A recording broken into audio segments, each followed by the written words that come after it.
Buenas, el día de hoy tenemos la oportunidad de presentar un metaanálisis titulado Tumoraciones anexiales veninas de ovario con enfoque en las características histopatológicas y su recurrencia después de las intervenciones quirúrgicas, con asesoría del doctor Félix Canencia Monterrosa, médico ginecobstetra, especialista en medicina crítica y cuidados intensivos, con la participación de Diana Guardia Garcés, Iván Tafur Campo y Fabiana Jiménez Pérez, estudiantes de medicina de octavo semestre de la Universidad del SINU, seccional Montería. Mi nombre es Fabiana Jiménez y el día de hoy estaré comenzándoles a hablar un poco acerca de este metaanálisis. A manera de introducción, tenemos que la presencia de tumoraciones anexiales es una de las primeras patologías encontradas en la práctica ginecológica, siendo esta la tercera intervención quirúrgica más frecuente en los servicios de ginecología. Estudios indican que aproximadamente 1 de cada 10 mujeres va a experimentar una tumor anexial a lo largo de su vida y la mayoría va a requerir cirugía. Aunque alrededor del 80% de estas tumoraciones suelen ser benignas, es crucial descartar la posibilidad de malignidad. Los tumores ováricos constituyen el tercer grupo de tumores en la mujer, por lo que en su incidencia se estima que de 1 de cada 10 mujeres lo va a tener. La edad de las mujeres va a ser un factor de riesgo muy importante a considerar cuando evaluemos las masas anexiales, ya que esta varía pues según las diferentes etapas de la vida. En niñas prepúberes, los quistes funcionales suelen ser los más comunes, mientras que en las adolescentes y en las mujeres que están en edad reproductiva, las tumoraciones pueden incluir endometriomas, teratomas y secuelas de enfermedades inflamatorias pélvicas y embarazos. Las masas anexiales en ginecología representan una de las primeras razones para las intervenciones quirúrgicas y también en la consulta médica. Aquí es esencial descartar patologías no oncológicas y considerar las situaciones de emergencia como una torsión ovárica o un embarazo ectópico que requieran cirugía inmediata. El enfoque adecuado para estas masas anexiales asintomáticas implica realizar unas pruebas de diagnóstico para excluir, como ya lo había mencionado, el riesgo de malignidad. Este estudio tiene como objetivo determinar la frecuencia y malignidad de las tumores anexiales en un hospital específico para así mejorar el diagnóstico y la elección de tratamientos. Hablando un poco acerca de los materiales y métodos, tenemos que este es un estudio de tipo descriptivo, observacional y transversal, donde se estudiaron los registros clínicos de 1.293 pacientes, de los cuales se excluyeron 458 patologías que no estaban relacionadas con tumores anexiales. 15 por manejo expectante, 10 por alta voluntaria, se eliminaron también 117 por falta de reporte histopatológico, 10 por patología no ginecológica y 13 por diagnóstico de carcinoma, para así completar un total de 670 participantes. Aquí se estudiaron los registros de los resultados histopatológicos de pacientes que fueron operadas en los servicios de ginecología y oncología, cuyo diagnóstico postoperatorio fue el de la tumoración anexial. Estos incluyeron piezas quirúrgicas de anexectomías uni o bilaterales, oforectomías uni o bilaterales, también histerectomías con anexectomía uni o bilateral y tumores paratubáricos y parováricos. Se efectuó también una encuesta vía telefónica para identificar cuáles pacientes presentaron recurrencia posterior a un año de haberse realizado el procedimiento quirúrgico. Aquí se analizó la recurrencia de las masas anexiales, el tipo histológico más frecuente y el que mayormente recurre. También la lateralidad de la masa anexial, así como la recurrencia en el ovario contralateral y, pues, en general, la edad promedio de las pacientes. También se buscó determinar si existía una correlación entre el tamaño de la masa anexial con su recurrencia. Por otro lado, pues también se realizó la recolección de los datos y posteriormente se plasmaron las variables. La base de datos incluyó información importante como la edad, el diagnóstico pre y postoperatorio, la descripción macroscópica y el diagnóstico histológico de la pieza quirúrgica. A continuación, los dejo con mi compañero Iván Tafur, que les va a seguir hablando acerca de los resultados. Bien, listo. Como comentó la compañera, mi nombre es Iván Tafur y voy a hablarles acerca de los resultados obtenidos en el metaanálisis. Bien, en total vamos a tener que se analizaron un total de 670 pacientes con diagnósticos de masas anexiales, de los cuales 252 se les realizó intervención quirúrgica, de las cuales 138, que corresponden a un 20%, fueron sometidas a la parotomía exploradora y 114 a la paroscopia. El procedimiento que mayormente se realizó fue la cistectomía en 150 pacientes, correspondiendo a 17%, seguido de la salpingoforectomía en 47 casos y oforectomía solamente se realizó en 39 casos. Se encontró que las tumoraciones anexiales que se presentaron con mayor frecuencia fueron los citoadenomas serosos, como se muestra en el diagrama que está en la izquierda, el diagrama circular, con un total de 51.49% de los pacientes. El teratoma duro se encontró en el 14.93% de los pacientes, el cistoadenoma mucinoso en el 6.57% de los pacientes, el endometrioma en el 6.42% de los pacientes y el cuerpo lúteo hemorrágico solamente en el 4.78% de los pacientes. Entonces, la gráfica que observamos nosotros a la derecha, la tabla, pues, básicamente nos muestra todos los tumores anexiales que se reportaron en el estudio. Está organizada de los que se presentaron de mayor frecuencia hasta los que se presentaron ya con menor frecuencia, obteniendo pues como resultado que el cistoadenoma seroso fue pues la masa o el tumor anexial que se presentó con una mayor frecuencia. Bien, entonces con respecto a los porcentajes de recurrencia de las 252 pacientes sometidas a procedimientos quirúrgicos por masas anexiales, fue de 19 casos, es decir, un 7.5% de los pacientes presentaron recurrencias a partir del primer año de la realización del procedimiento quirúrgico. Se buscó el porcentaje de recurrencia de las masas anexiales, así como el tipo histológico que se encontraba más asociado a esta recurrencia. Se encontró que el endometrioma con un 26.3%, correspondiente a 5 de 19 de los casos que hicieron recurrencia, seguidos del cistoadenoma seroso y el cuerpo lúteo hemorrágico con un 15.8% de los 3. Sería 3 pues, sobre los 19 casos que se encontraron para ambos tumores anexiales. Bien, esta gráfica, esta figura, pues básicamente lo que nos muestra es una representación gráfica de la recurrencia de las masas anexiales con el tipo de intervención pues llevado a cabo, pero pues no mostró como tal una diferencia significativa con la laparoscopia. Vemos que un 9.6% correspondiente a 11 casos versus a la laparotomía exploradora, un 5.8% en los casos, ni tampoco se observó un cambio significativo en el tipo de procedimiento realizado, presentando una recurrencia en 17, correspondiente a un 11.3% de los casos a los que se les realizó cistectomía y 2 casos oforectomía solo. La promedio que se encontró o que presentaron estas tumoraciones fue entre 41 y 40 años, teniendo pues como edad mínima 12 años y como edad máxima 80 años. Lo cual, pues, esto lo que quiere decir es que a pesar, pues, de ser en gran parte, pues, quistes funcionales, ocurrieron en mujeres mayores. Listo, ahora la compañera Diana nos va a seguir comentando lo que es la discusión del metaanálisis. Ok, bueno, como es mi compañero Iván Tafur, mi nombre es Guardi, y pues a continuación vamos a tener el tema de la discusión. Bueno, hay que tener en cuenta que las masas anexiales pues, son una causa frecuente de la consulta en el servicio de ginecología y obstetricia y esta constituye la tercera causa de cirugía ginecológica. Hay que tener en cuenta que existe poca evidencia sobre el desarrollo y sobre el porcentaje de recurrencia de estas masas anexiales que se dan pues, en general, por lo que pues se estudian de manera individual dependiendo del tipo histológico. Y aquí se encontró que el cistoadenoma mucinoso, el número de frecuencia fue de 44 pacientes, teniendo un porcentaje de 6.57% de la totalidad. Tenemos que tener en cuenta que este cistoadenoma mucinoso de ovario representa aproximadamente el 15% de las neoplasias benignas de ovario y en 5% de los casos pueden ser bilaterales. Esta pues suele manifestarse en edades medias de la vida y son poco frecuentes en la edad pediátrica y en la adolescencia.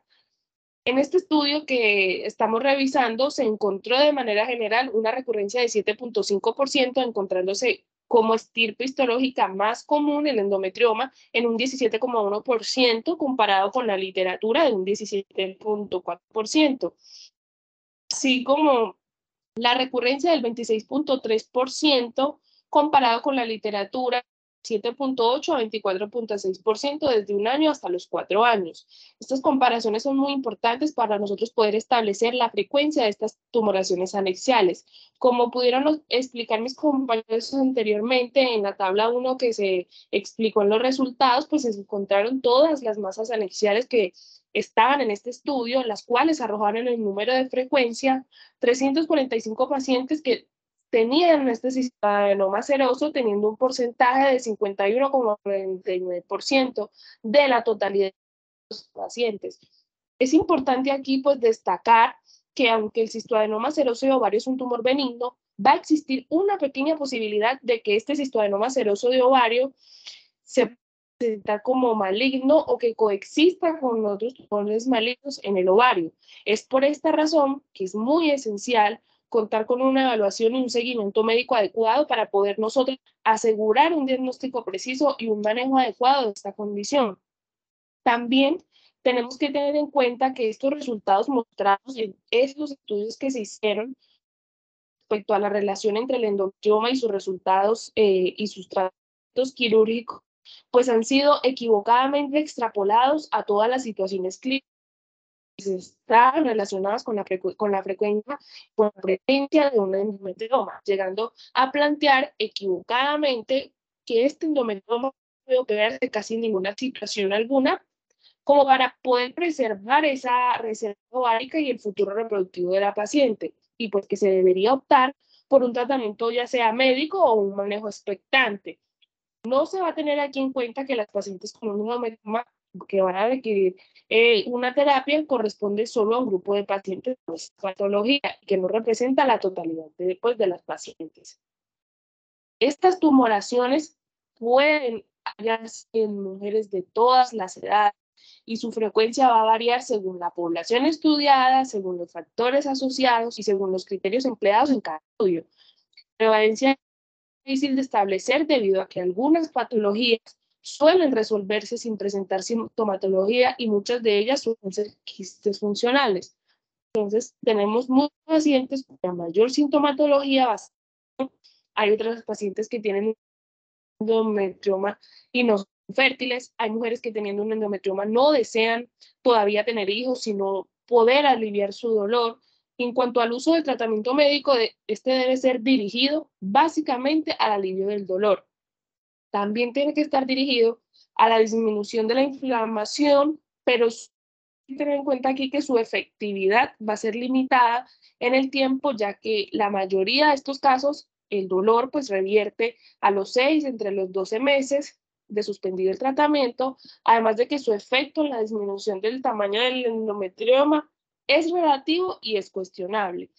Entonces, a manera de conclusión, tenemos que esta patología benigna de ovario va a englobar una variedad de condiciones, siendo el tipo histológico, como habíamos mencionado, más frecuente el cistoadenoma seroso, en este estudio de 345 casos, en el cual pues correspondieron 51.49% de todas las masas anexiales, que es importante reconocer este porcentaje de recurrencia que presentan estas masas anexiales, así como el tipo histológico que mayormente presenta la recurrencia, la edad de presentación del promedio, debido a que la recurrencia me va a disminuir la reserva ovárica y estas se van a presentar en pacientes en edad fértil. Como se reporta en la literatura, uno de los factores de riesgo es la edad de presentación temprana.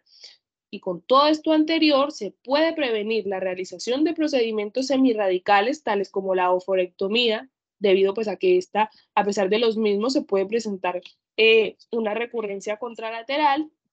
Entonces, tenemos que tener en cuenta todos estos factores que fueron antes mencionados.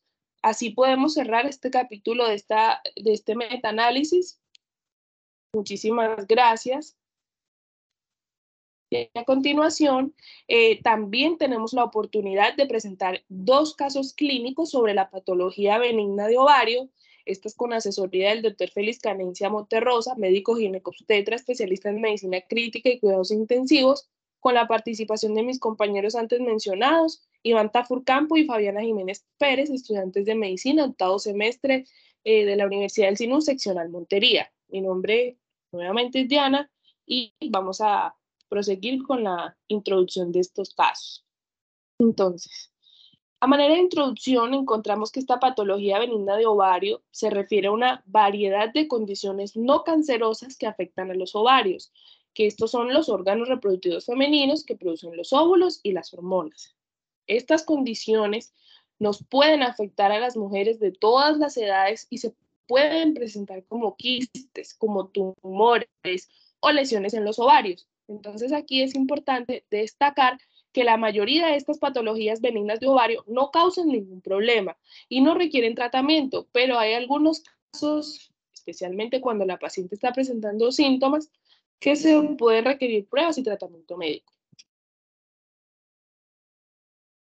El objetivo de esta revisión de estos casos es realizar una revisión y una actualización adecuada sobre las principales características de esta patología benigna de ovario mediante la descripción y el análisis de 2 casos clínicos, y esto implica pues evaluar los resultados y evaluar los hallazgos que puedan influir en la práctica clínica, incluyendo el manejo y el tratamiento de la patología, así como las pautas de seguimiento y las recomendaciones para estos pacientes. Los materiales y métodos en esta revisión, pues aquí tenemos que se identificaron 2 artículos que son muy relevantes sobre esta patología benigna de ovario. Estos fueron publicados en revistas científicas revisadas por pares y se establecieron criterios de selección como el enfoque en la patología benigna de ovario, la fecha de publicación y la calidad de estos estudios. Entonces, a continuación, los dejo con mi compañera, la cual va a seguir un poco sobre los resultados que encontramos en esta revisión.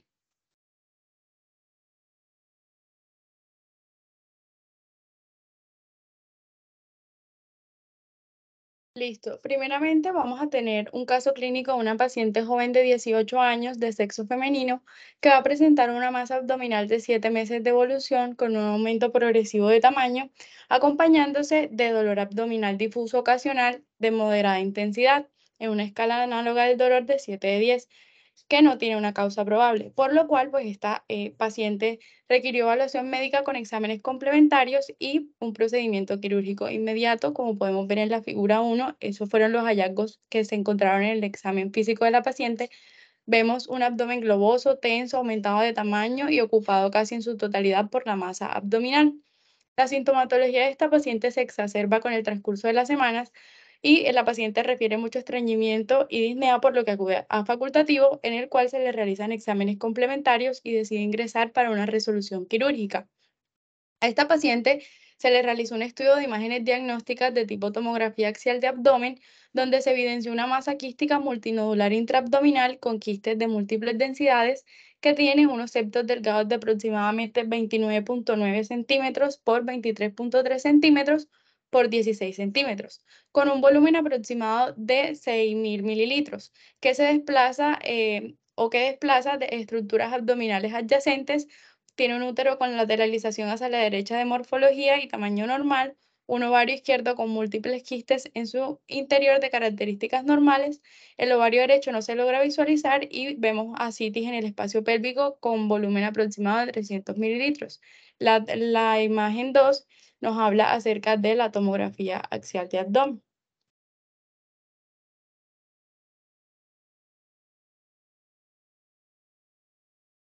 Por otro lado, se presenta el caso de una mujer de 79 años de edad que tiene una historia ginecobstétrica de menarquia a los 15 años de edad, una fórmula obstétrica gesta 3, partos 3, aborto 0 con partos eutóxicos. Tiene una última menstruación que fue hace 29 años, tiene antecedentes de hipertensión arterial crónica desde hace 3 años, que está medicada con losartán 50 miligramos vía oral. Esta paciente niega otros antecedentes personales y familiares y acude al consultorio externo de la Clínica San Pedro Norte por presentar un dolor pélvico izquierdo irradiado a legión lumbar que se ha incrementado desde hace 4 meses de evolución. Esta paciente va a negar otras molestias ginecológicas. A ambas pacientes, teniendo en cuenta la edad y el caso, pues en el caso de la segunda paciente, el estado de la menopausia, se les realizó una laparotomía exploratoria urgente. En la primera paciente se encontró líquido peritoneal de aspecto seroso que tiene una excrescencia mucoide de aproximadamente 200 cc y una masa tumoral gigante que ocupa casi toda la totalidad de la cavidad abdominal, llegando hasta el epigastro y el reborde subsifoideo. Esta es de bordes lisos, regulares, vascularizada en su superficie y va a tener un líquido en su interior, que va a ser dependiente de ovario derecho de aproximadamente 40 centímetros por 30 centímetros de diámetro, con un peso de 8.455 gramos, que va a comprometer la trompa uterina derecha, en la cual a esta paciente se le abordó una exéresis de masa y una anexectomía derecha. Como podemos ver en la figura 3, esos fueron los hallazgos en el procedimiento quirúrgico de la paciente. Vemos que es un tumor de ovario derecho de 40 centímetros por 30 centímetros de diámetro, con un peso de 8.455 gramos. A la segunda paciente lo que se le realizó fue una quistectomía izquierda, debido a que el reporte lo que mostró fue una tumoración quística que pesa 794 gramos y mide 14 por 11 por 7,5 centímetros. Tiene una superficie externa translúcida y lisa, tal cual como lo vemos en la imagen 4, que aquí es una imagen de un quiste de ovario izquierdo. A continuación los dejo con mi compañero Iván Tafur.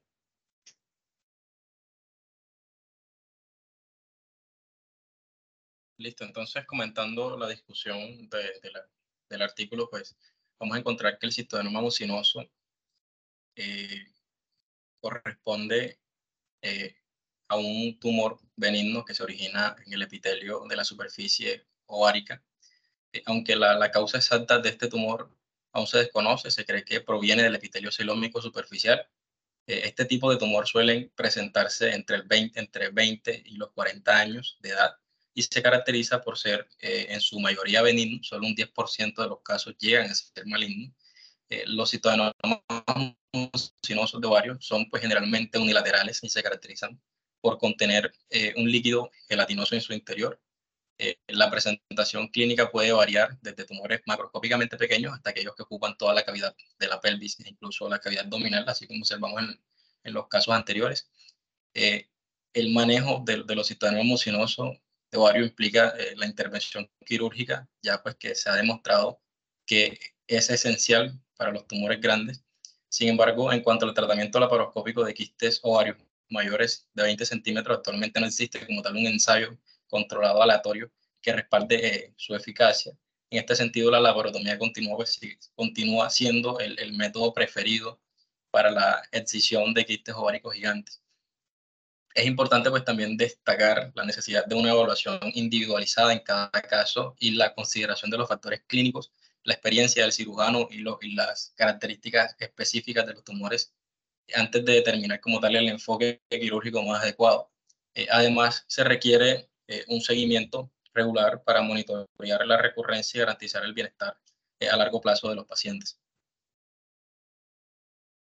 Ya para concluir, se tiene que tener en cuenta que los cistoadenomas ováricos son neoplasias epiteliales benignas comunes que tienen un pronóstico excelente.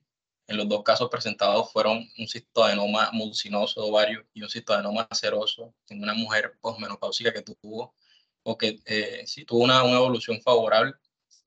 Tanto el cistoadenoma seroso como el cistoadenoma mucinoso son tumores benignos que se encuentran comúnmente en los ovarios, aunque comparten algunas similitudes en cuanto a su presentación clínica y características radiológicas. También existen diferencias significativas entre ellos.